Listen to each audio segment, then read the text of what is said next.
الحمد لله رب العالمين والعاقبة للمتقين والصلاة والسلام على سيد المرسلين وعلى آله وأزواجه وذرياته وصحبه ومن تبعهم بإحسان إلى يوم الدين.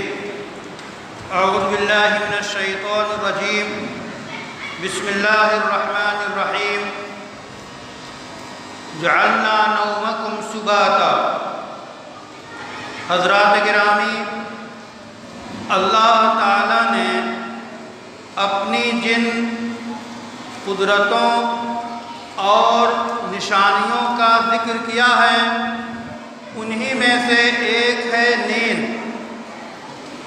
اللہ نے فرمایا جس کا ترجمہ ہے اور ہم نے تمہاری نیند کو آرام کا، راحت کا، سکون کا ذریعہ بنایا. تو نیند ایک ایسی عظیم الشان اللہ کی قدرت، اللہ کی نشانی ہے جس کی تمام جانداروں کو ضرورت ہے. نیند سے انسان کو دن بھر کی تھکاوٹ، جو جسمانی تھکاوٹ ہو، دماغی تھکاوٹ ہو، ان سب کو آرام نیند سے ملتا ہے. اس لیے نیند کی اتنی مقدار جس سے انسانی جسم و دماغ کو آرام مل جائے، اتنی نیند کا لینا اور سونا ضروری ہے. اللہ نے دوسری آیت میں فرمایا منامکم باللیل والنہار، کہ دن اور رات کو تمہارا سونا. تو گویا رات کو بھی سونے کا وقت ہے اور دن میں بھی کچھ حصہ سونے کا وقت ہے. اس لیے نیند کے اوقات کی صحیح تعیین اور نیند کے وقت کو صحیح طور پہ مقرر کرنا انسانی صحت کے لیے ضروری ہے. انسانی صحت کی خرابی نیند صحیح نہ لینے اور نیند کے وقت کو صحیح متعین نہ کرنے سے انسان کی صحت خراب ہوتی ہے. نیند کی کئی قسمیں ہیں. ان میں سے اصل جو نیند ہے وہ نوم، یعنی ایسی نیند جو جسم کو آرام پہنچا دے.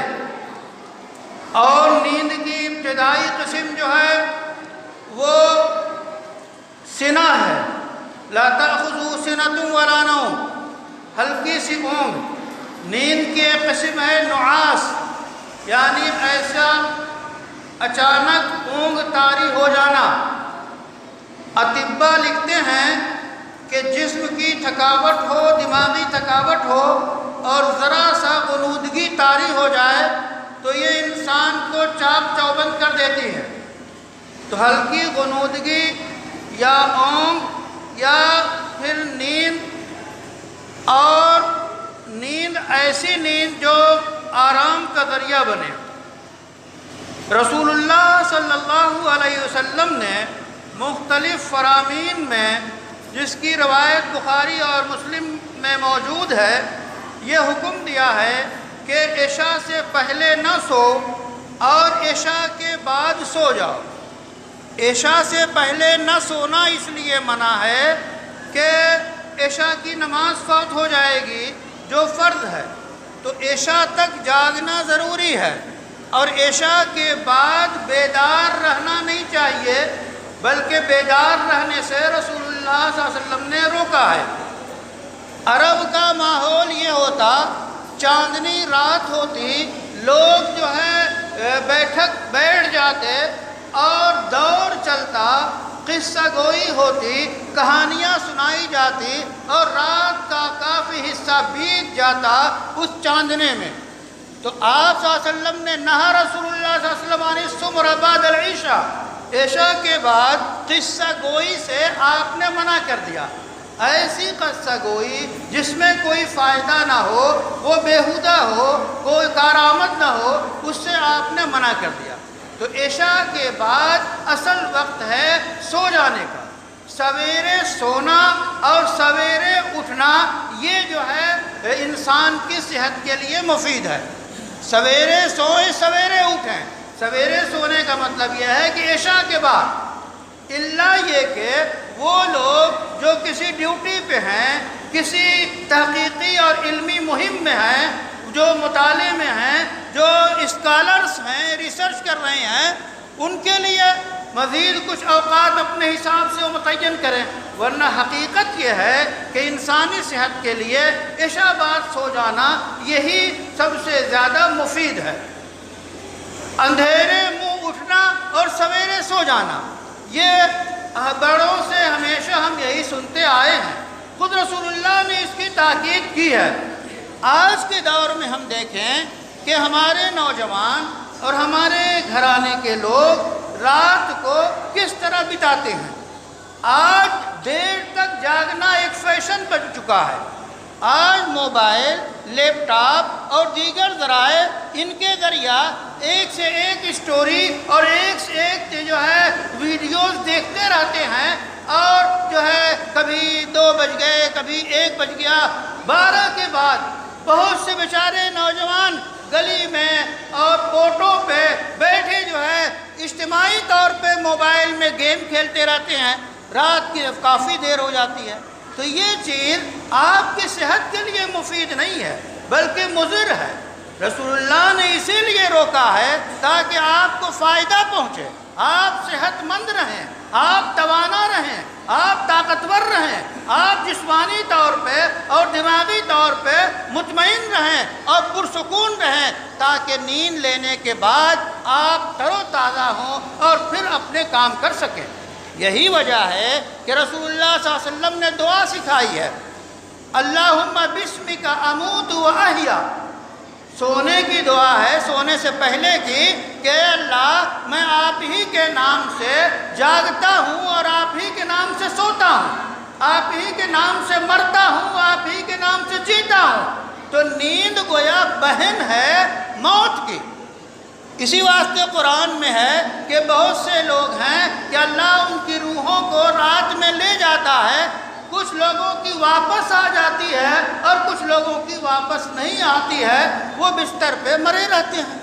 اگر سویا کوئی اور روح واپس نہیں آئی تو گویا نیند نام ہے روح کے جسم سے کسی نہ کسی شکل میں علیحدہ ہو جانے کا، کسی نہ کسی شکل میں، اس کی جو بھی شکل ہو، میڈیکل میں اس کے مختلف نام ہیں، تو یہ علیحدہ ہو جانے کا نام ہے۔ یہی وجہ ہے کہ اگر رات میں کوئی نہیں سوتا ہے بلکہ دن میں نیند پوری کرتا ہے تو جو ہارمون رات کے سونے میں دماغ کو ملتے ہیں وہ دن میں نہیں ملتے۔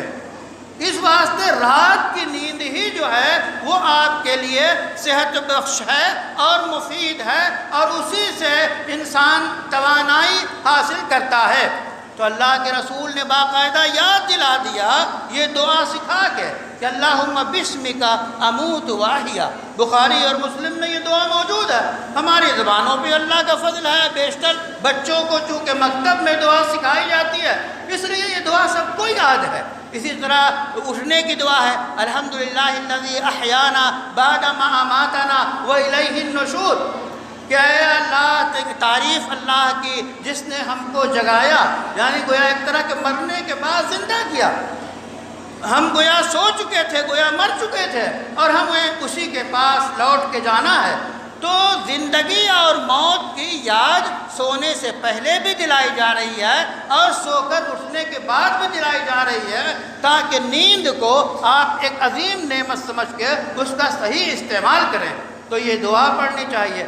اسی طرح نیند ایک ہے بالکل گہری نیند، جسے کہتے ہیں گھوڑے بیچ کے سو جانا، اور ایک ہے چوکنا نیند۔ ایک مومن کی نیند جو ہے وہ چوکنا ہوتی ہے، وہ جو ہے یہجعون، کہ مومنوں کی صفت بیان کی گئی ہے کہ رات میں وہ اللہ کے سامنے اٹھ کر تہجد پڑھتے ہیں۔ تو جسے تہجد پڑھنے کی ذمہ داری اور شوق ہوگا وہ بہت گہری نیند نہیں سوئے گا۔ لیکن بہرحال اے عزیزو، خاص طور پہ رات کی نیند کا آپ خیال کریں، اور ایسا کوئی ذریعہ جس سے نیند میں رکاوٹ ہو اسے آپ ختم کریں۔ تیز روشنی جو آپ اسکرین پہ دیکھتے ہیں آپ کو نیند آنے میں رکاوٹ ہے، تو اسکرین پہ تیز روشنی دیر تک دیکھنا، اس سے خود آپ کو کافی دیر میں نیند آئے گی، پھر نہ جانے کیا کیا دیکھتے دیکھتے لوگ سو جاتے ہیں، تو پھر بڑبڑاتے ہیں، بدخوابی کے شکار ہوتے ہیں۔ اس لیے طریقہ یہی ہے، قرآن نے نیند کو راحت کا ذریعہ، سکون کا ذریعہ قرار دیا ہے، اس واسطے مناسب وقت پہ آپ نیند لیجئے، دعائیں پڑھیے، اللہ کا شکر ادا کیجئے، اور اچھا سماج اسی وقت ہوگا جب کہ صحت مند انسان ہوں گے۔ لاغر، کمزور، دبلے پتلے لوگ، بے خوابی کا شکار، وہ معاشرے کی کیا خدمت کریں گے؟ اپنی خدمت وہ نہیں کر سکتے۔ اس واسطے اس لت کو ختم کیجئے اور اچھی عادت ڈالیے۔ وآخر دعوانا ان الحمدللہ رب العالمین۔